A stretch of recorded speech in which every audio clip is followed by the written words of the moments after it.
On a des plus jeunes, mais effectivement, qui vont faire ce geste une première fois, de manière tout à fait spontanée. Et, en général, ils viennent en groupe. Il y a vraiment quelque chose d'assez ancré autour du don de sang, parce que souvent, ils en ont entendu parler dans leur famille, les grands-parents, les parents qui donnent, mais effectivement, avec ce côté moins régulier. Donc là, vraiment, c'est un travail, nous, de fidélisation. On explique la nécessité de donner régulièrement pour éviter, effectivement, d'avoir des situations comme on a aujourd'hui, avec un stock qui est en deçà de nos besoins pour les patients. Laurence Delcroix, invitée Radio Mont-Blanc. Laurence Delcroix, c'est la responsable de communication de l'établissement français du sang, l'EFS, en Haute-Savoie, et elle répond aux questions d'Alicia Casteras. Bonjour Laurence. Bonjour. Merci de venir avec nous en direct dans le studio Radio Mont-Blanc ce mardi matin. On va parler du manque urgent de dons du sang dans le département et puis à travers toute la région, c'est ce qu'on va se dire dans quelques instants. On va aussi parler du besoin de dons de plasma, mais avant tout, l'EFS, l'établissement français du sang, dont on vous parle régulièrement sur l'antenne de Radio Mont-Blanc. On vous relaie les appels à dons du sang, les rendez-vous pour venir faire une bonne action. C'est la formule qu'on utilise beaucoup. Quelle est justement la situation des réserves de poches de sang sur notre secteur en ce moment? Et on n'arrête pas de dire qu'il y a des besoins urgents. Est-ce que c'est vraiment le cas, Laurence ? Alors effectivement, en ce moment, l'état des stocks au niveau national est encore assez bas, puisqu'on a environ 15 000 poches de sang qui ne sont pas dans notre stock. On est aujourd'hui à 85 000 poches à peu près, alors qu'il en faudrait 100 000, voire 110 000 pour être dans une situation vraiment confortable pour pouvoir transfuser tous les patients qui en ont besoin correctement. Donc il y a une vraie mobilisation à avoir encore aujourd'hui. C'est l'été. On va bientôt entrer dans le pont du mois d'août, du 15 août, où là on sait qu'on va avoir moins de collectes, on va avoir des donneurs qui seront moins mobilisés. Donc partout en France, il existe des collectes tous les jours. Donc les donneurs et les nouveaux donneurs qui veulent venir donner à cette période, c'est vraiment maintenant, on a besoin pour pouvoir couvrir les besoins de l'été et de la rentrée qui va arriver très vite aussi. Alors, comme on le disait, c'est vrai que cette notion du manque de dons du sang, c'est quelque chose qu'on relaie assez régulièrement parce qu'il y a des périodes où il y en a plus besoin encore que d'autres. Là, on est en pleine période de vacances scolaires, donc déjà, évidemment, ça pèse dans la balance. Absolument. Les vacances scolaires pèsent dans la balance. L'ensemble des vacances tout au long de l'année, ce sont des périodes qui sont sensibles pour l'établissement français du sang. Mais effectivement, on sait aussi qu'on est à la suite d'une crise majeure qui a été Covid. Et en effet, on a une mobilisation qui est un petit peu différente avec des donneurs qui sont un petit peu moins présents sur les collectes de sang et qu'on invite vraiment à revenir rapidement pour faire ce geste qui est indispensable, qui est essentiel pour soigner des patients sur le territoire national. Il faut savoir que l'établissement français du sang est un acteur majeur de la santé et les donneurs, ce sont nos bénévoles qui viennent donner régulièrement pour sauver des vies chaque jour. Donc on a vraiment besoin de cette mobilisation à nouveau et on sait que quand les donneurs vont bien, ils sont sur les collectes de sang. Donc les crises sont effectivement des situations qui ont un impact aussi sur cette population qui vient généreusement et de manière altruiste offrir son sang pour sauver des vies. Donc vous le disiez, Laurence Delcroix, il y a eu la crise sanitaire, il y a cette période des vacances où les donneurs habituels sont un peu plus absents, bien évidemment. Et puis il y a aussi les départs à la retraite, on met des guillemets en disant ça, parce qu'on le rappelle, il y a une limite d'âge. Donc il y a des donneurs habituels qui ne peuvent plus le faire finalement, et puis il faut bien les remplacer, c'est ça ? Absolument. Donc, il faut savoir que chaque année, on a plus de 200 000 personnes qui sortent du fichier des donneurs de sang parce qu'ils sont atteints par la limite d'âge, en effet, donc ils ne peuvent plus donner leur sang. Et ce sont souvent des donneurs qui ont été très actifs durant leur carrière de donneur. Et on a besoin effectivement de nouveaux donneurs pour effectivement remplacer ces donneurs qui ne peuvent plus donner. Et on sait que nos jeunes donneurs, nos plus jeunes, sont un petit peu moins fidèles aux dons. Donc, on sait aussi qu'il faut, pour remplacer un donneur un peu plus ancien, un peu plus régulier, il faut recruter 2 nouveaux donneurs de sang systématiquement. Donc c'est un vrai challenge de cette population des plus jeunes, qui est pourtant investie au don de sang, mais qui est quand même moins régulier. C'est une population moins régulière au don.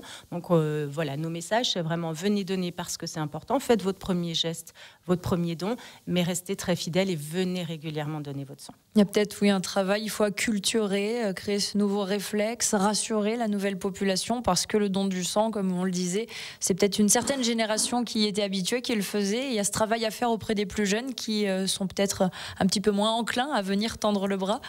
Alors les plus jeunes, on a 30% de nos donneurs qui ont moins de 30 ans, donc on a des plus jeunes, mais effectivement qui qui vont faire ce geste une première fois de manière tout à fait spontanée. Et, en général, ils viennent en groupe. Il y a vraiment quelque chose d'assez ancré autour du don de sang parce que souvent, ils en ont entendu parler dans leur famille, les grands-parents, les parents qui donnent, mais effectivement avec ce côté moins régulier. Donc là, vraiment, c'est un travail, nous, de fidélisation. On explique la nécessité de donner régulièrement pour éviter effectivement d'avoir des situations comme on a aujourd'hui avec un stock qui est en deçà de nos besoins pour les patients. C'est l'appel d'air, voilà, les anciens partent et encore faut-il pouvoir en faire rentrer des nouveaux. La relève, exactement.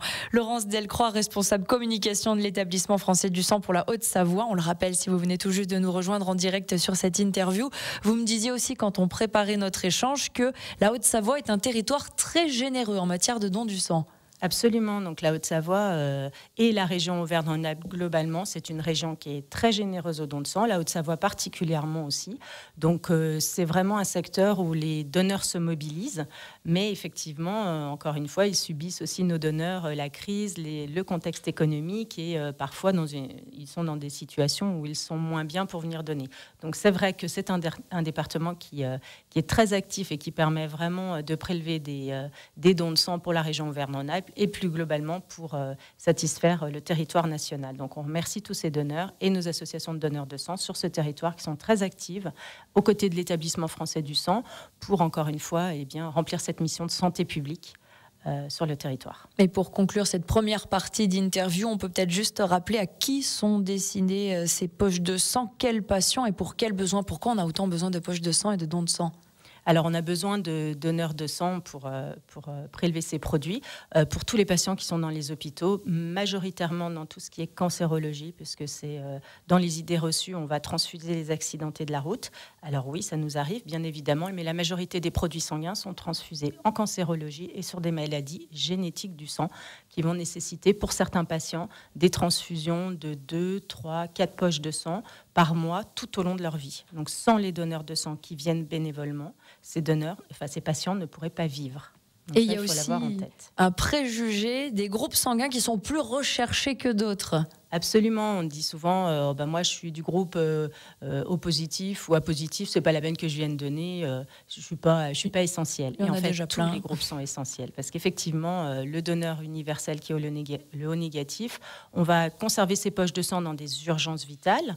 Le groupe général O nous permet de transfuser de nombreuses personnes, mais effectivement dès qu'on peut transfuser dans le groupe de la personne en dehors d'une urgence vitale, on le fait parce que c'est la manière de soigner la personne qui est la plus adaptée.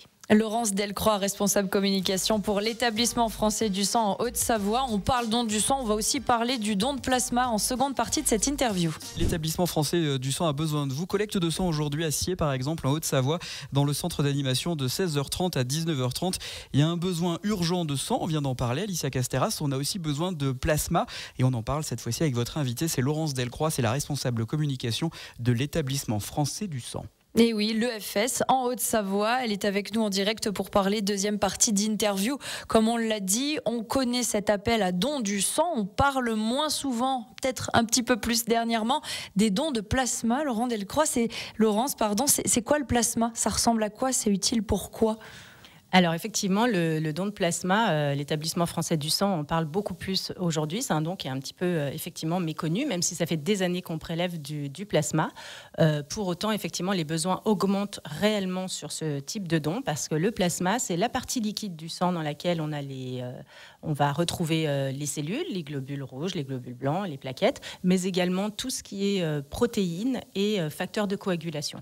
Donc les protéines et les facteurs de coagulation, ce sont vraiment les éléments dont on a besoin pour fabriquer des médicaments à partir du plasma pour soigner de nombreux autres patients qui ont besoin de ces produits. Donc effectivement, la demande, elle est croissante en France comme dans le monde entier, sur notamment les immunoglobulines qui sont préparées à partir du plasma pour soigner les patients. Et on a vraiment besoin d'augmenter le volume de plasma que l'on va prélever pour pouvoir transmettre ce plasma au laboratoire français du fractionnement et des biotechnologies qui prépare ces médicaments pour les patients. On peut donner les deux. On peut venir et dire, aujourd'hui j'ai le temps dans mon calendrier, dans mon agenda, j'ai bien mangé, il ne faut pas venir à jeun, on va le rappeler aussi. On peut dire, je viens dans le même jour, je vais vous donner et mon sang et mon plasma. Alors effectivement, il y a deux choses, c'est-à-dire qu'on peut donner son plasma lorsque on vient donner son sang, puisque lorsqu'on donne son sang, un don de sang classique, on va donner les 3 composants du sang, les globules, les plaquettes et le plasma. Et effectivement, dans nos laboratoires, on va extraire le plasma et ce plasma, on va pouvoir effectivement l'envoyer au laboratoire de fractionnement. Donc, quand on donne son sang, et quand on donne son sang au moins 3 fois dans l'année, ça équivaut à une poche de plasma qu'on aurait donnée et qui aurait été prélevée sur une machine spécifique. Donc, il y a cette première partie pour le plasma, effectivement, issu du don de sang, et le plasma dit d'aphérèse. Donc là, ce sont sur des machines spécifiques qui sont essentiellement à la maison, dans nos maisons du don, parce que ce sont des machines qui ne sont pas mobiles, donc d'où la nécessité de se rendre sur les maisons du don pour ce don de plasma. Lorsqu'on donne en plasma sur ces machines, on va prélever 3 fois plus. On va être autour de 700-800 millilitres de plasma directement prélevés sur ces machines. C'est tout à fait adapté à la corpulence de nos patients. On adapte tout ça. Nos médecins sont là, au cas par cas. Mais du coup, on peut prélever en volume beaucoup plus que sur les dons de sang. Donc effectivement, on insiste pour les personnes qui ne peuvent pas aller donner leur plasma parce que c'est un peu loin d'aller sur la maison du don, notamment de la Haute-Savoie qui se trouve à côté d'Annecy, à Métessy. En tout cas, d'être très très régulier au don de sang, parce qu'à partir de 3 dons de sang dans l'année, on va prélever à peu près la même quantité. Mais vous avez fait la transition, Laurence Delcroix, cette question finalement, qu'est-ce qu'il faut faire et qu'est-ce qu'il faut avoir pour pouvoir devenir donneur de sang ou donneur de plasma? Alors, pour donner son plasma ou son sang de manière générale, il faut être en bonne santé. Il faut peser, pour le don de sang, plus de 50 kg. Pour le don de plasma, on est plutôt autour de 55 kg pour donner son plasma. Il faut surtout pas venir à jeun, comme vous l'avez dit, c'est très important. Et puis, faire l'ensemble des étapes du don. Les étapes du don qui sont simples, c'est l'accueil avec nos secrétaires, la partie administrative. Après, on va avoir effectivement le questionnaire et l'entretien préalable au don qui va être réalisé soit par un médecin, soit par une de nos infirmières. Le prélèvement lui-même, donc pour le don de sang, c'est une dizaine de minutes, alors que pour le plasma, on va être autour de 40-45 minutes branchés sur la machine pour le don. Et ensuite, il y a effectivement le temps de la pause à plus, ce qu'on appelle, nous, le temps de repos, de surveillance de nos donneurs après leur don et de petites collations qu'on leur offre après le don. La fameuse petite compote que tout le monde attend impatiemment après avoir fait la compote. Un petit peu de sucre. Voilà, la petite crème Mont-Blanc, enfin on a plein de choses. On rappelle aussi dans ces conditions pour devenir donneur qu'il faut être majeur et qu'il y a aussi une limite d'âge. Absolument. Donc on donne son sang entre 18 et 71 ans pour le don de sang, mais pour le don de plasma, on va jusqu'à 65 ans, donc 18, 60, 65 ans. Mais de manière générale, voilà, ça dure. Le plasma est un petit peu plus long, vous l'avez vu, 45 minutes branché sur la machine. Nous, on dit régulièrement qu'un don de sang, en gros, il faut compter une bonne heure de son temps pour réaliser son don.